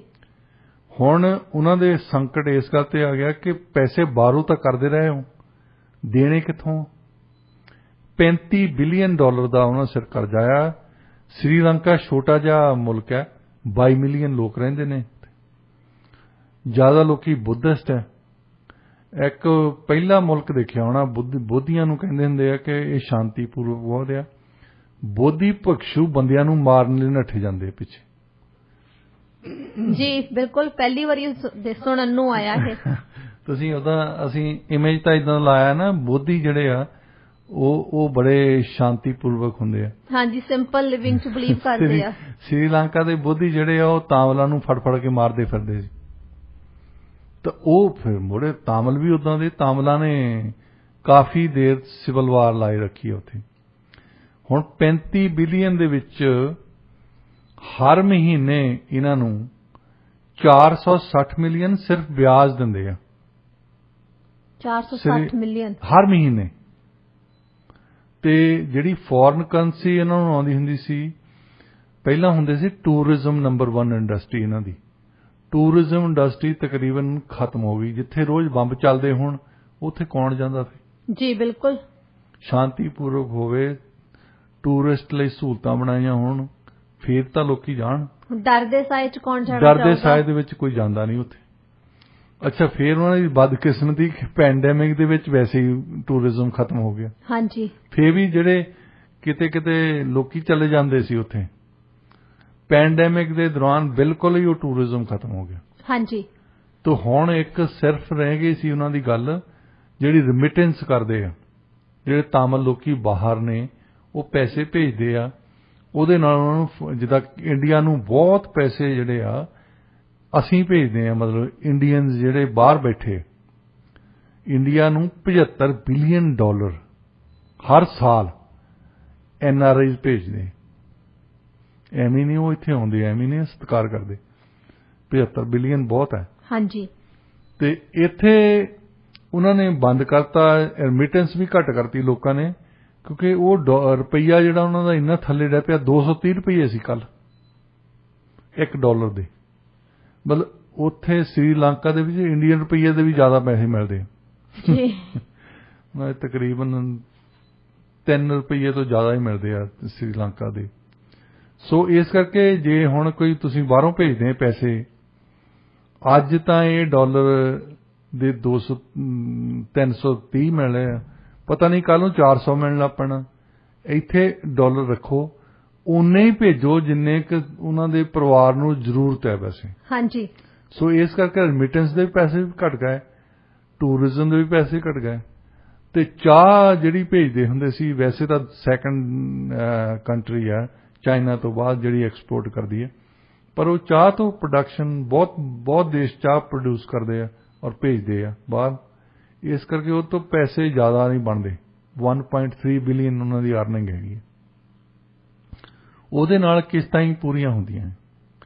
ਸੋ ਉਹਨਾਂ ਦੇ ਜਿਹੜਾ ਸੰਕਟ ਹੁਣ ਸ਼ੁਰੂ ਹੋਇਆ ਉਹਦੇ ਵਿੱਚ ਫੋਰਨ ਜਿਹੜੀ ਕਰੰਸੀ ਅਰਨ ਕਰਦੇ ਸੀ ਉਹ ਖਤਮ ਹੋ ਗਈ ਹੈ, ਤੇ ਜਿਹੜੇ ਉਹਨਾਂ ਨੇ ਪ੍ਰੋਜੈਕਟ ਵੱਡੇ ਵੱਡੇ ਬਣਾਉਣੇ, ਇੱਥੇ ਇੱਕ ਤਾਂ ਸਾਡੇ ਈਗੋ ਬੜੀ ਆ, ਸ੍ਰੀਲੰਕਾ ਵਾਲੇ ਵੀ ਸਾਡੇ ਵਰਗੇ ਹੀ ਹਨ। ਰਾਜਾ ਪਿਸਕੇ ਜਿਹੜਾ ਉਹਨਾਂ ਦਾ ਪ੍ਰਾਈਮ ਮਿਨਿਸਟਰ ਆ, ਉਹਨਾਂ ਨੇ ਆਪਣੇ ਨਾਂ ਤੇ ਇੱਕ ਏਅਰਪੋਰਟ ਬਣਾ ਲਿਆ, ਉਦੋਂ ਬਾਅਦ ਨਾਲ ਇੱਕ ਬੰਦਰਗਾਹ ਬਣਾ ਲਈ, ਬਹੁਤ ਵੱਡੀ ਆ ਉਹ, ਤਾਂ ਉੱਥੇ ਸਮਾਨ ਆਉਂਦਾ ਨਹੀਂ, ਨਾ ਉਹਦੇ ਰਾਜਾ ਪਿਸਕੇ ਰੱਖਿਆ ਹੈ, ਪਰ ਉੱਥੇ ਸਮਾਨ ਕੋਈ ਸ਼ਿਪਿੰਗ ਆਉਂਦੀ ਨਹੀਂ, ਹੁੰਦਾ ਨਹੀਂ, ਉਹਨਾਂ ਦੇ ਵਪਾਰ ਹੁੰਦਾ ਨਹੀਂ, ਤੇ ਉਹ ਪੈਸਾ ਲਾ ਲਿਆ, ਹੁਣ ਪੈਸੇ ਦੀਆਂ ਕਿਸ਼ਤਾਂ ਮੋੜ ਰਹੇ। ਹੁਣ ਪਿੱਛੇ ਜੇ $1 ਬਿਲੀਅਨ ਤਾਂ ਉਹਨਾਂ ਨੂੰ ਇੰਡੀਆ ਵਾਲਿਆਂ ਨੇ ਦਿੱਤਾ, ਇੰਡੀਆ ਵਾਲਿਆਂ ਨੂੰ ਵੀ ਦੇਣੇ ਪੈਂਦੇ ਨਾ, ਉੱਥੇ ਨਾਲ ਆ ਉਹਨਾਂ ਨੂੰ ਫਿਕਰ ਰਹਿੰਦਾ ਕਿ ਕੋਈ ਹੋਰ ਨਾ ਦੇ ਜਾਵੇ ਇਹਨਾਂ ਨੂੰ ਪੈਸੇ। ਹਾਂਜੀ। ਤਾਂ ਪਿਛਲੇ ਹਫ਼ਤੇ ਹੀ ਚਾਈਨਾ ਦਾ ਫੋਰਨ ਮਿਨਿਸਟਰ ਆਇਆ ਸੀ, ਉਹ ਪਹਿਲਾਂ ਤਾਂ ਵੈਸੇ ਪਾਕਿਸਤਾਨ ਗਏ, ਫਿਰ ਇੰਡੀਆ ਆਏ, ਫਿਰ ਸ੍ਰੀਲੰਕਾ ਵੀ ਗਏ। ਉਹਨਾਂ ਤੋਂ ਮੰਗ ਰਹੇ ਸੀ ਵੀ ਸਾਨੂੰ $2.5 ਬਿਲੀਅਨ ਦਿਓ ਸਿਰਫ ਕਿਸ਼ਤਾਂ ਦੇਣ ਲਈ, ਕਿ ਅਸੀਂ ਸਾਡੇ ਤੋਂ ਕਿਸ਼ਤਾਂ ਦੇਣ ਲਈ IMF ਰੌਲਾ ਪਾ ਰਹੀ ਹੈ ਕਿ ਇਹਨਾਂ ਨੇ ਡਿਫਾਲਟ ਕਰ ਦੇਣਾ, ਇਹਨਾਂ ਦੇ ਕੋਲ ਪੈਸੇ ਹੈ ਨਹੀਂ। ਤੇ ਜਿਹੜੇ ਲੋਕੀ ਇਹਦਾ ਸੋਚਦੇ ਆ ਬੋਲੀ ਦੀ ਗੱਲ ਨਹੀਂ ਹੁੰਦੀ, ਹੈ ਬੋਲੀ ਨੇ ਵਿਗਾੜਿਆ ਹੈ ਕੰਮ ਇਹਨਾਂ ਦਾ। ਜੇ ਬੋਲੀ ਰੈਕਗਨਾਈਜ਼ ਕਰਦੇ ਇਹਨਾਂ ਦੇ ਸਿਵਲ ਵਾਰ ਨਾ ਹੁੰਦੀ, ਇਹਨਾਂ ਦੀ ਇਕਨੋਮਿਕ ਡਿਵੈਲਪਮੈਂਟ ਹੁੰਦੀ, ਲੀਡਰਸ਼ਿਪ ਕਿੱਦਾਂ ਦੀ ਹੈ, ਕਿੱਦਾਂ ਸੋਚਦੀ ਹੈ, ਕਿਹੜੀ ਇਸ਼ੂਜ਼ ਲੈ ਕੇ ਆਉਂਦੀ ਹੈ, ਉਹਦਾ ਆਮ ਲੋਕਾਂ ਹੁਣ ਉਹਨਾਂ ਨੂੰ ਦੇਖੋ, ਉਹਨਾਂ ਦੇ 10 ਘੰਟੇ ਤਾਂ ਉਹਨਾਂ ਨੇ ਬਿਜਲੀ ਬੰਦ ਕਰਤੀ ਹੋਵੇ ਸੀ। ਹਾਂਜੀ, ਆਲਰੇਡੀ ਜਿਹੜੀਆਂ ਆਮ ਵਸਤਾਂ ਆ, ਜਿਹੜੀਆਂ ਲੋਕੀ ਖਾਣ ਪੀਣ ਲਈ, ਦੁੱਧ ਨਹੀਂ ਮਿਲਦਾ ਉੱਥੇ। ਹਾਂਜੀ, ਦੁੱਧ ਦੀ ਘਾਟ ਹੋਈ ਆ, ਬਟਰ ਦੀ ਘਾਟ ਹੋਈ ਆ, ਦਾਲਾਂ ਨਹੀਂ ਮਿਲਦੀਆਂ, ਸਬਜ਼ੀਆਂ ਤੇ ਮਹਿੰਗੀਆਂ ਹੋਈਆਂ। ਸੋ ਜਦੋਂ ਤੁਸੀਂ ਅੰਨ੍ਹੇਵਾਹ ਸੋਚਦੇ ਨਹੀਂ, ਕਿਸੇ ਨੂੰ ਨਫ਼ਰਤ ਨਾਲ ਗੱਲ ਕਰਦੇ ਆ, ਅਸੀਂ ਸੁਨਿਹਾਲੀ ਆ, ਸਾਡੀ ਬੋਲੀ ਬੋਲਣ, ਉਹਦਾ ਅਸਰ ਫਿਰ ਪੈਣਾ ਹੀ ਪੈਣਾ ਹੁੰਦਾ। ਹਾਂਜੀ, ਬਿਲਕੁਲ। ਜਿੱਦਾਂ ਸਿੰਗਾਪੁਰ, ਜੇ ਤੁਸੀਂ 1948 ਦੇ ਵਿੱਚ ਇਹ ਸ੍ਰੀਲੰਕਾ ਵਾਲੇ ਆਜ਼ਾਦ ਹੋਏ, ਉਦੋਂ ਬਾਅਦ ਤੁਸੀਂ ਪਹਿਲਾਂ 1948 ਵਾਲਾ ਸਿੰਗਾਪੁਰ ਦੇਖ ਲਓ, ਤਾਂ 1948 ਵਾਲਾ ਸ੍ਰੀਲੰਕਾ ਦੇਖ ਲਓ। ਸ੍ਰੀਲੰਕਾ ਜ਼ਿਆਦਾ ਵਿਕਾਸ ਕਰਦਾ ਸੀ ਉਦੋਂ। ਹੁਣ ਤੁਸੀਂ ਸਿੰਗਾਪੁਰ ਜਾ ਕੇ ਦੇਖੋ, ਉਹਨਾਂ ਦੇ ਇੰਨੀਆਂ ਵਧੀਆ ਸੜਕਾਂ ਬਣਾਈਆਂ, ਇੰਨਾ ਵਧੀਆ ਇਨਫਰਾਸਟ੍ਰਕਚਰ, ਤੇ ਉੱਥੇ ਥੁੱਕਣ ਤੇ ਵੀ ਪਾਬੰਦੀ ਹੈ ਐਕਚੁਅਲੀ। ਜੇ ਤੁਸੀਂ ਥੁੱਕ ਦਿੰਦੇ ਹੋ ਤਾਂ $500 ਫਾਈਨ ਦਿੰਦੇ। ਸਰੀ ਵਾਲਿਆਂ ਨੂੰ ਤਾਂ ਸਾਰਿਆਂ ਨੂੰ ਫਾਈਨ ਕਰਨਾ ਚਾਹੀਦਾ। ਮੈਂ ਦੇਖਦਾ ਜਾ ਕੇ ਪਾਰਕ ਦੇ ਵਿੱਚ ਸਾਰੇ ਥੁੱਕਦੇ ਫਿਰਦੇ। ਉੱਥੇ ਜੇ ਕਿਸੇ ਨੇ ਤੁਸੀਂ ਗਮ ਖਾਣੇ ਨਾ, ਕਈ ਵਾਰੀ ਬੱਚੇ ਉੱਥੇ ਕੀ ਕਰਦੇ ਸੀ ਕਿ ਗਮ ਲਾਉਂਦੇ ਸੀ, ਤੁਸੀਂ ਨੂੰ ਜਿਹੜੀ ਸਕਾਈ ਟ੍ਰੇਨ ਹੁੰਦੀ ਹੈ ਇੱਕ ਪਾਸੇ, ਉਹ ਫਿਰ ਖੁੱਲਦੀ ਨਹੀਂ ਇਹਦਾ। ਹਾਂਜੀ, ਉਹਦੀ ਸੈਂਸਰ ਲੱਗੀ ਹੁੰਦੀ ਹੈ। ਉਹਨਾਂ ਨੇ ਗਮ ਲਾਉਣ ਤੇ ਫਿਰ ਪੈਸੇ ਚਾਰਜ ਕਰਨੇ ਸ਼ੁਰੂ ਕਰਤੇ ਵੀ ਇਹਦਾ ਫਾਈਨ ਕਰੋ। ਇੰਨਾ ਫਾਈਨ ਕੀਤਾ ਕਿ ਲੋਕੀ ਹੁਣ ਗਮ ਖਾਂਦੇ ਹੀ ਨਹੀਂ, ਮੈਂ ਦੇਖੇ ਉੱਥੇ। ਥੁੱਕਣਾ ਤਾਂ ਦੂਜੀ ਗੱਲ ਹੈ। ਇੱਕ ਦੇਸ਼ ਨੇ ਤਰੱਕੀ ਕਰ ਲਈ ਵਧੀਆ ਪਾਲਿਸੀਜ਼ ਅਡਾਪਟ ਕਰਕੇ, ਹਾਂਜੀ, ਦੂਸਰਿਆਂ ਨੇ ਮੂਰਖਤਾ ਕੀਤੀ ਹੈ, ਤਾਂ ਉਹਦਾ ਹੁਣ ਉਹ ਸਿੱਟਾ ਭੁਗਤ ਰਹੇ ਆ। ਜੀ ਬਿਲਕੁਲ। ਡਾਕਟਰ ਸਾਹਿਬ, ਬਲੈਕ ਰੌਕ ਇਨਵੈਸਟਮੈਂਟ ਫਰਮ ਦੇ ਪ੍ਰੈਜ਼ੀਡੈਂਟ ਨੇ ਕਿਹਾ ਕਿ ਜਿਹੜੇ ਅਮਰੀਕਨਸ ਹੈਗੇ ਆ ਨਾ, ਹੁਣ ਸੁਪਨੇ ਥੋੜੇ ਜਿਹੇ ਉਹ ਘੱਟ ਦੇਖਣ। ਹੁਣ ਵੈਸੇ ਸਾਰੇ ਦੇਸ਼ਾਂ ਦੇ, ਬ੍ਰਿਟਿਸ਼ ਜਰਨਲ ਨੇ ਕਿਹਾ ਸੀ, ਹਾਂਜੀ, ਸਾਰੇ ਦੇਸ਼ਾਂ ਵਾਲੇ ਇਹ ਦੱਸਣ ਦੀ ਕੋਸ਼ਿਸ਼ ਕਰਦੇ ਆ ਆਪਣੇ ਲੋਕਾਂ ਨੂੰ ਕਿ ਇਨਫਲੇਸ਼ਨ ਜਿਹੜਾ ਇੱਥੇ ਹੀ ਆ, ਇਹਨੇ ਕਿਤੇ ਨਹੀਂ ਜਾਣਾ। ਹਾਂਜੀ, ਤੁਹਾਡੀਆਂ ਜਿਹੜੀਆਂ ਤਨਖਾਹਾਂ ਆ ਉਹ ਇੰਨੀਆਂ ਨਹੀਂ ਵਧਣੀਆਂ ਜਿੰਨੀਆਂ ਇਨਫਲੇਸ਼ਨ ਵਧੀ ਜਾਂਦੀ। ਇਨਫਲੇਸ਼ਨ ਤਾਂ ਅਪ ਜਾ ਰਹੀ ਹੈ, ਡੇ ਟੂ ਡੇ ਜਾ ਰਹੀ ਹੈ। ਹਾਂਜੀ, ਜਿਹੜੇ ਸੁਪਨੇ ਦੇਖਦੇ ਹੁੰਦੇ ਸੀ ਕਿ ਨਹੀਂ ਕਿ ਮਿਡਲ ਕਲਾਸ ਹੋਣੀ ਆ, ਇੱਥੇ ਇੱਕ ਘਰ ਹੋਣਾ ਆ, ਏਦਾਂ ਦਿਖਾੜਦੇ ਵੀ ਹੁੰਦੇ ਸੀ ਕਿ ਉੱਥੇ ਇੱਕ ਔਰਤ ਖੜੀ ਆ 2 ਬੱਚੇ ਲੈ ਕੇ, ਤੇ ਇੱਕ ਬੰਦਾ ਲੈ ਕੇ ਕਾਰ ਆ ਰਿਹਾ, ਉਹ ਕੰਮ ਕਰਦਾ। ਹੁਣ ਉਹ 2 ਜਣੇ, ਔਰਤ ਤੇ ਮਰਦ, ਕੰਮ ਤੇ ਤੁਰੇ ਆ, ਬੱਚਿਆਂ ਨੂੰ ਸੰਭਾਲਣ ਦਾ ਸਮਾਂ ਨਹੀਂ ਹੈ, ਆ ਕੇ ਸੌਣ ਦਾ ਸਮਾਂ ਨਹੀਂ ਉਹਨਾਂ ਦੇ ਕੋਲ। ਤੇ ਹੁਣ ਉਹਨਾਂ ਨੂੰ ਹੋਰ ਫਿਕਰ ਪਾਤਾ ਇਹਨਾਂ ਨੇ ਕਿ ਉਹ ਇਦਾਂ ਦੇ ਵੀ ਸੁਪਨੇ ਲੈਣੇ ਬੰਦ ਕਰ ਦਿਓ ਕਿਉਂਕਿ ਤੁਸੀਂ ਜਿੱਦਾਂ ਕੈਨੇਡਾ ਦੇ ਵਿੱਚ ਜਿਹੜੀ ਮਿਨੀਮਮ ਜਿਹੜੀਆਂ ਸੈਲਰੀਜ਼ ਦੀ ਗੱਲ ਕਰਦੇ ਹਾਂ ਅਸੀਂ ਨਾ, ਹਾਂਜੀ, ਜਿਹੜੇ ਲੋਕੀ ਘੱਟੋ ਘੱਟ ਬਣਾਉਂਦੇ 30,000 ਬਣਾਉਂਦੇ ਆ ਤੇ ਵੱਧ ਤੋਂ ਵੱਧ 5,40,000 ਬਣਾਉਂਦੇ ਆ। ਹਾਂਜੀ, ਇਹ ਹੈਗੇ ਸੈਲਰੀਡ EMPLOYEES। ਚਲੋ ਬਿਜ਼ਨਸ ਵਾਲੇ ਕਰਦੇ ਹੋਣਗੇ, ਉਹ ਜੁਦੇ ਪੈਸੇ ਬਣਾਉਂਦੇ ਹੋਣਗੇ, ਜਾਂ CEO ਜ਼ਿਆਦਾ ਬਣਾਉਂਦੇ ਹੋਣਗੇ, ਪਰ ਜਿਹੜਾ 30,000 ਬਣਾਉਂਦਾ ਆ, ਤੁਸੀਂ ਦੇਖੋ ਕਿ ਉਹ 20 ਮਿਲੀਅਨ 2 ਮਿਲੀਅਨ ਦਾ ਘਰ ਕਿੱਥੋਂ ਲਊਗਾ? ਸਵਾਲ ਹੀ ਪੈਦਾ ਨਹੀਂ ਹੁੰਦਾ। ਜਾਂ ਉਹ $1,500 ਬੇਸਮੈਂਟ ਦਾ ਕਿੱਥੋਂ ਲਊਗਾ? ਬਹੁਤ ਮੁਸ਼ਕਿਲ। ਸੋ ਇਹ ਹੁਣ ਉਹਨਾਂ ਨੂੰ ਦੱਸਣ ਦੀ ਆ ਵੀ ਤੁਹਾਡੀ 30,000 ਤਾਂ ਵਧਣ ਨਹੀਂ ਦੇਣੀ। ਅਸੀਂ ਕਹਿ ਰਹੇ ਕਿ ਮੈਂਟਲੀ ਪ੍ਰਿਪੇਅਰ ਹੋ ਜਾਓ, ਮੈਂਟਲੀ ਪ੍ਰਿਪੇਅਰਡ ਹੋ। ਰੂਜ਼ਵੈਲਟ 1932 ਦੇ ਵਿੱਚ ਜਦੋਂ ਜਿੱਤਿਆ ਨਾ ਪ੍ਰੈਜ਼ੀਡੈਂਟ, ਉਹਨੇ ਇੱਕ ਵਾਅਦਾ ਕੀਤਾ ਸੀ। ਉਹਨਾਂ ਦਿਨਾਂ ਦੇ ਵਿੱਚ ਵੀ ਮੀਟ ਦੀ ਘਾਟ ਹੁੰਦੀ ਸੀ, ਲੋਕੀ ਜ਼ਿਆਦਾਤਰ ਇਹ ਵੀ ਵੈਜੀਟੇਰੀਅਨ ਹੀ ਸੀ ਇੱਥੇ ਵੀ। ਉਹਨੇ ਕਿਹਾ, ਕਹਿੰਦਾ ਮੈਂ ਇੱਥੇ ਇੰਨੀ ਪ੍ਰੋਸਪੈਰਿਟੀ ਲੈ ਕੇ ਆਉਂਗਾ, ਇੰਨਾ ਵਿਕਾਸ ਕਰੂੰਗਾ ਕਿ ਹਰ ਇੱਕ ਅਮਰੀਕਨ ਦੇ ਕਿਚਨ ਟੇਬਲ ਤੇ ਚਿਕਨ ਪਿਆ ਹੋਊਗਾ। ਹੁਣ ਉਹ ਚਿਕਨ ਤਾਂ ਹੈ ਆ ਗਿਆ, ਪਰ ਉਹ ਚਿਕਨ ਮਹਿੰਗਾ ਹੋਈ ਜਾਂਦਾ ਹੁਣ। ਹਾਂਜੀ। ਤੇ ਹੁਣ ਇਹ ਦੱਸਣ ਦੀ ਕੋਸ਼ਿਸ਼ ਕਰਦੇ ਆ ਕਿ ਚਿਕਨ ਦੇ ਸੁਪਨੇ ਨਾ ਲਾਓ, ਚਿਕਨ ਦੇ ਸੁਪਨੇ ਨਾ ਲਾਓ। ਹੁਣ ਸੁਪਨਿਆਂ ਨੂੰ ਬਦਲਣ ਦੀ ਕੋਸ਼ਿਸ਼ ਕਰਦੇ ਆ। ਹਾਂਜੀ, ਕਿ ਜਿਨ੍ਹਾਂ ਨੂੰ ਤੁਸੀਂ ਇੱਕ ਕਿਆਸ ਰਾਹੀਂ ਲਾਉਂਦੇ ਹੁੰਦੇ ਸੀ, ਇੱਕ ਤੁਸੀਂ Cloud9 ਯੂਜ਼ ਕਰਦੇ ਇਹ ਸ਼ਬਦ ਇੰਗਲਿਸ਼ ਦੇ ਵਿੱਚ, ਵੀ ਤੁਸੀਂ ਬੱਦਲਾਂ ਤੁਰੇ ਫਿਰਦੇ ਆ, ਵੀ ਇਹ ਵਧੀਆ ਲਾਈਫ ਆ, ਅਸੀਂ ਵਧੀਆ ਮੁਲਕ 'ਚ ਰਹਿੰਦੇ ਆ, ਗੁੱਡ ਸਾਡਾ ਲਿਵਿੰਗ ਸਟੈਂਡਰਡ ਹੈਗਾ, ਸਾਡਾ ਲਿਵਿੰਗ ਸਟੈਂਡਰਡ ਹੈ। ਹੁਣ ਉਹਨਾਂ ਨੂੰ ਦੱਸ ਰਿਹਾ ਕਿ ਉਹ ਗੱਲਾਂ ਬੀਤੇ ਦੀਆਂ ਰਹਿ ਗਈਆਂ। ਅਸੀਂ ਹੁਣ ਰਿਐਲਿਟੀ ਇਹ ਆ ਕਿ ਕੀਮਤਾਂ ਵੱਧ ਜਾਣੀਆਂ ਚੀਜ਼ਾਂ ਦੀਆਂ, ਤਨਖਾਹ ਨਹੀਂ ਓਨੀ ਵਧਣੀ। ਹਾਂਜੀ, ਸੋ ਸੁਪਨੇ ਵੀ ਬੰਦ ਕਰ ਦਿਓ ਜੀ। ਸੁਪਨੇ ਵੀ ਉਸ ਹਿਸਾਬ ਦੇ ਨਾਲ ਮੋਡੀਫਾਈ ਕਰੋ। ਜਿੱਦਾਂ ਕਹਿੰਦੇ ਕਿ ਨਹੀਂ ਪੰਜਾਬੀ ਦੇ ਵਿੱਚ, ਕੋਈ ਬੰਦਾ ਬੈਠਾ ਸੁਪਨੇ ਲੈ ਰਿਹਾ ਸੀ, ਉਹ ਦੂਜਾ ਬੰਦਾ ਪੁੱਛਦਾ ਵੀ ਕੀ ਤੇਰੇ ਮੂੰਹ 'ਚ ਲਾਲਾਂ ਆ ਰਹੀਆਂ, ਬੈਠਾ ਕੀ ਸੋਚਦਾ? ਹਾਂਜੀ, ਕਹਿੰਦਾ ਵੀ ਸੁਪਨੇ ਲੈ ਰਿਹਾ ਸੀ ਪਰੌਂਠਾ ਖਾਣ ਦੇ। ਉਹ ਬੰਦਾ ਕਹਿੰਦਾ ਜੀ ਸੁਪਨੇ ਹੀ ਲੈਣੇ ਆ ਤਾਂ ਮੁਰਗੇ ਦੀ ਤਰੀ ਖਾ। ਉਹ ਕਹਿੰਦਾ ਬਸ ਇੰਨੇ ਕੁ ਜੋਗਾ ਹੀ ਆ, ਪਰੌਠਾ ਮਿਲ ਜਾਵੇ ਵਧੀਆ ਗੱਲ ਹੈ। ਹੁਣ ਇਹਨਾਂ ਨੇ ਪਰੌਂਠੇ ਤੇ ਲੈ ਆਂਦਾ, ਫਿਰ ਹੌਲੀ ਹੌਲੀ ਵੀ ਇਹ ਸੁਪਨਾ ਲਿਆ ਕਰੋਗੇ ਵੀ ਰੋਟੀ ਦੇ ਨਾਲ ਅਚਾਰ ਮਿਲ ਗਿਆ, ਉਹ ਵੀ ਬਹੁਤ ਆ। ਇਸ ਸਮੇਂ ਤੁਸੀਂ ਸੁਣ ਰਹੇ ਹੋ radio India KRPA 1110 AM। Doctor ਸਾਹਿਬ ਰੁਕ ਕਰਦੇ ਆ ਅਗਲੀ ਗੱਲਬਾਤ ਵੱਲ।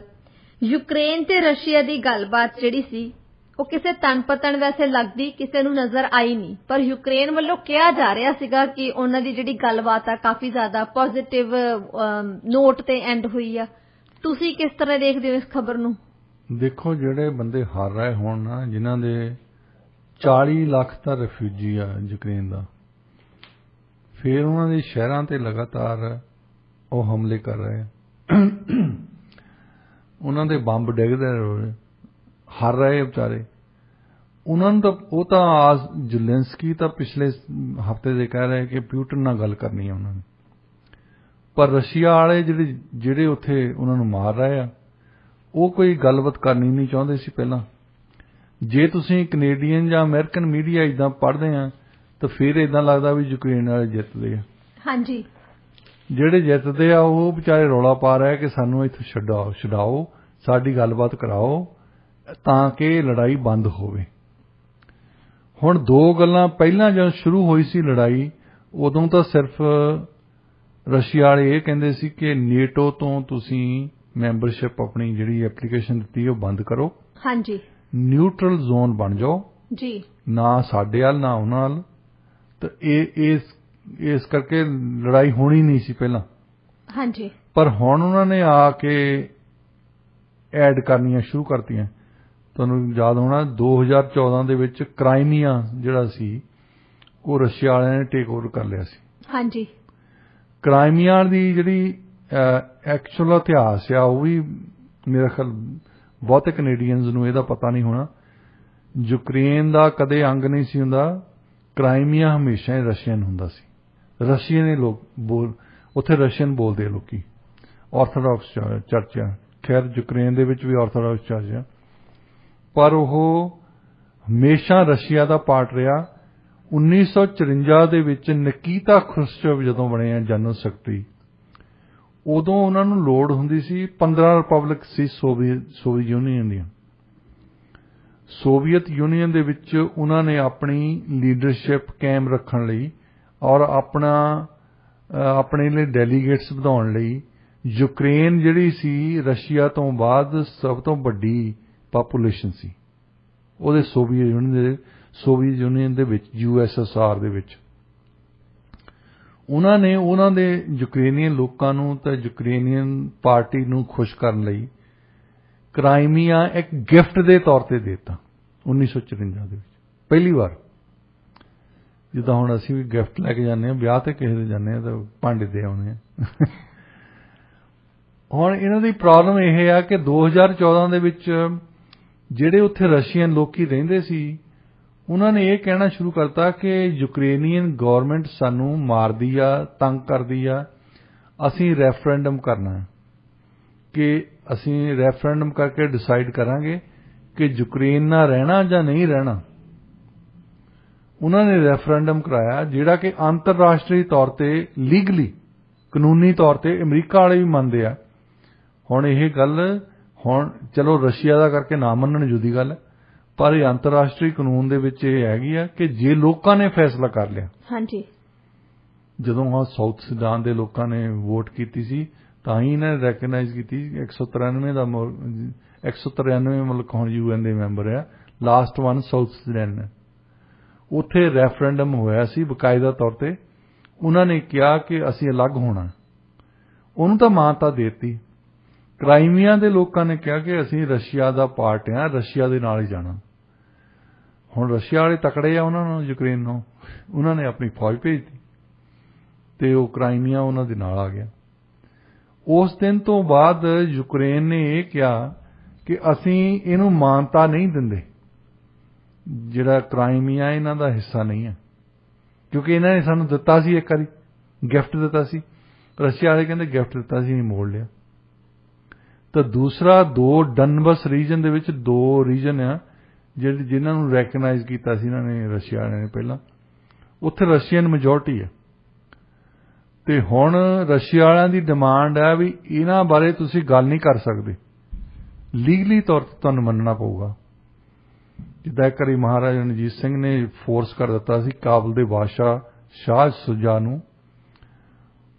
ਪਹਿਲੀ ਵਾਰ ਇਤਿਹਾਸ ਦੇ ਵਿੱਚ ਹੋਇਆ ਕਿ ਪਸ਼ਾਵਰ ਨੂੰ ਉਹ ਮੰਨ ਗਏ ਸੀ ਕਾਬਲ ਦੇ ਬਾਦਸ਼ਾਹ ਕਿ ਇਹ ਲਾਹੌਰ ਦਰਬਾਰ ਦਾ ਹਿੱਸਾ ਹੈ। ਪਹਿਲਾਂ, ਅੱਜ ਤਾਂ ਹੁਣ ਵੀ ਮੰਨਦੇ ਨਹੀਂ, ਉਹ ਕਾਬਲ ਵਾਲੀ ਸਰਕਾਰ ਮੰਨਦੀ ਨਹੀਂ, ਉਹਨਾਂ ਨੇ ਮਨਾ ਲਿਆ ਸੀ। ਇਦਾਂ ਹੀ ਉਹ ਚਾਹੁੰਦੇ ਰਸ਼ੀਆ ਵਾਲੇ ਕ੍ਰਾਈਮੀਆ ਤੇ ਡਨਬਸ ਰੀਜਨ ਨੂੰ ਤੁਸੀਂ ਸਾਡਾ ਹਿੱਸਾ ਮੰਨੋ। ਇੱਥੋਂ ਲੜਾਈ ਜਿਹੜੀ ਗੱਲਬਾਤ ਇਹਨਾਂ ਦੀ ਟੁੱਟ ਗਈ। ਹੁਣ ਜੇ ਇਹ ਗੱਲ ਟੁੱਟ ਗਈ ਆ, ਜਿੰਨਾ ਚਿਰ ਇਹ ਸੈਟਲਮੈਂਟ ਨਹੀਂ ਹੁੰਦੀ, ਉਹ ਕਹਿੰਦੇ ਅਸੀਂ ਬੰਬ ਸਿੱਟੀ ਜਾਣੇ ਜੀ। ਹੁਣ ਦੇਖਦੇ ਹਾਂ ਅਗਲੇ ਕੁਝ ਦਿਨਾਂ 'ਚ ਕੀ ਹੁੰਦਾ ਜੀ। ਬਿਲਕੁਲ ਡਾਕਟਰ ਸਾਹਿਬ, ਸਟੂਡੀਓ ਦੀ ਘੜੀ ਵੱਲ ਨਿਗਾਹ ਗਈ ਹੈ ਤਾਂ ਟਾਈਮ ਹੋ ਗਿਆ ਜੀ ਅੱਜ ਦੇ ਵਿਚਾਰ ਦਾ। ਆਪਣੇ ਸਰੋਤਿਆਂ ਨੂੰ ਅੱਜ ਦਾ ਵਿਚਾਰ ਵੀ ਦੱਸ ਦਿਓ। ਅੱਜ ਦਾ ਵਿਚਾਰ ਹੈ ਜੀ, ਕਹਿੰਦੇ ਅਮੀਰ ਦੀ ਮਰ ਗਈ ਕੁੱਤੀ ਹਰ ਕਿਸੇ ਨੇ ਪੁੱਛੀ, ਗਰੀਬ ਦੀ ਮਰ ਗਈ ਮਾਂ ਕਿਸੇ ਨਾ ਲਿਆ ਨਾ। ਜੀ ਬਿਲਕੁਲ, ਇਸੇ ਨੋਟ ਤੇ ਅਸੀਂ ਅੱਜ ਦੇ ਪ੍ਰੋਗਰਾਮ ਦੀ ਸਮਾਪਤੀ ਕਰਦੇ ਹਾਂ। ਆਪ ਸਭ ਦੇ ਨਾਲ ਸਾਡੀ ਮੁਲਾਕਾਤ ਹੋਏਗੀ ਕੱਲ ਦਾ ਪ੍ਰੋਗਰਾਮ ਵੀ ਯਾਦ ਨਾਲ ਸੁਣਨਾ। ਕੱਲ ਦੇ ਪ੍ਰੋਗਰਾਮ ਦੀ ਖਾਸੀਅਤ ਹੈ ਕਿ ਕੱਲ ਨੂੰ ਸਾਨੂੰ ਡਾਕਟਰ ਸਾਹਿਬ ਇੱਕ ਕਹਾਣੀ ਵੀ ਸੁਣਾਉਣਗੇ। ਹਰ ਫਰਾਈਡੇ ਸਾਨੂੰ ਬੜੀ ਇੰਟਰਸਟਿੰਗ ਕਹਾਣੀ ਸੁਣਾਉਂਦੇ ਆ। ਉਸ ਤੋਂ ਬਾਅਦ ਤੁਹਾਡੀਆਂ ਫੋਨ ਕਾਲਸ ਵੀ ਆਉਂਦੀਆਂ ਨੇ, ਤੁਹਾਡੀ ਫੀਡਬੈਕ ਵੀ ਆਉਂਦੀ ਆ। ਤੇ ਅੱਜ ਦੇ ਪ੍ਰੋਗਰਾਮ ਸੰਬੰਧੀ ਵੀ ਤੁਸੀਂ ਆਪਣੀ ਫੀਡਬੈਕ ਜ਼ਰੂਰ ਦੇਣਾ। ਸਟੂਡੀਓ ਦਾ ਨੰਬਰ ਹੈ 6045929191 6045929191। प्रोग्राम साथ देने लिए बहुत बहुत शुक्रिया।